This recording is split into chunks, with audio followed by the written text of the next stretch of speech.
well. Am I late to the party?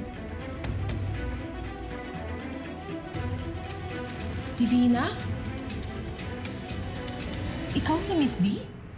Charlene, what a pleasant surprise. Akalain mo dito pa tayo makikita sa teritoryo ko? Hindi ko in-expect na ikaw pala may-ari ng sports club.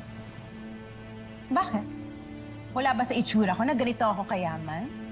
Hindi naman yun ang ibig kong sabihin. O baka wala ka lang talagang bilib sa akin? Bakit? Ano iniisip mo na nakakaawa ako? Na nagkukuskus ako ng mga kubeta kung san-san? Divina, hindi ganun ang iniisip ko. I'm kidding.